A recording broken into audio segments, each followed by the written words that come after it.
2026 IPL தொடர் அடுத்த ஆண்டு ஏப்ரல் மே மாதங்களில் நடைபெற இருக்கிறது. இதற்கு முன்னதாக டிசம்பர் நடுப்பகுதியில் மினி ஏலம் இருப்பதால் அனைத்து அணிகளும் தீவிரமாக தயாராகி வருகிறது. சில முக்கிய வீரர்கள் அணி மாற இருப்பதால் ரசிகர்கள் இடையேயும் நாளுக்கு நாள் எதிர்பார்ப்பு அதிகரித்துக் கொண்டே இருக்கிறது. குறிப்பாக ராஜஸ்தான் ராயல்ஸ் அணி கேப்டனாக இருந்து வரும் சஞ்சு சாம்சன் அந்த அணியில் இருந்து விலக விரும்புகிறார். இதனால் அவருக்காக பல அணிகள் போட்டி போட்டு வருகின்றன. அதிலும் சென்னை சூப்பர் கிங்ஸ் அணி மிக தீவிரம் காட்டி வருவதாக கூறப்படுகிறது. ராஜஸ்தான் ராயல்ஸ் அணி ஜடேஜா, சாம் கரன் போன்ற முக்கிய ஆல்ரவுண்டர்களை கேட்கும் போதும் கூட அந்த டீலுக்கு CSK அணி தயாராக இருப்பதாக தெரிகிறது. நேற்று சஞ்சு சாம்சனுக்கு சென்னை சூப்பர் கிங்ஸ் அணி சமூக வலைத்தளம் மூலம் பிறந்த நாள் வாழ்த்துக்களை தெரிவித்ததன் மூலம் சஞ்சு சாம்சன் CSK அணி வருவது கிட்டத்தட்ட உறுதியாகிவிட்டது. CSK அணி ரசிகர்கள் சஞ்சு சாம்சன் வருவதால் சந்தோஷத்தில் இருந்தாலும் ஜடேஜா போன்ற CSK பிராண்ட் வீரரை விட்டுக் கொடுத்து விடுமோ என்ற பயத்திலும் உள்ளனர். அதே சமயம் சில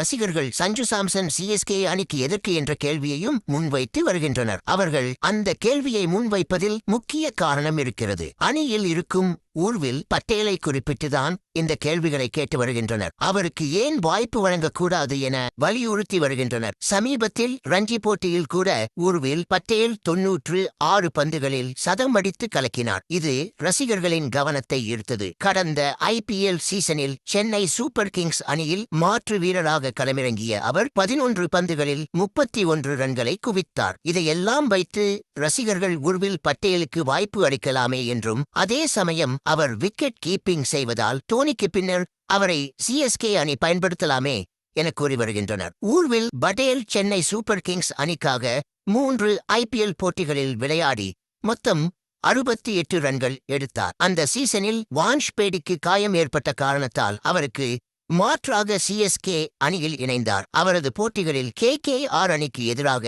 31 ரன்களும் GT அணிக்கு எதிரான போட்டியில் 37 ரன்களும் அடங்கும்.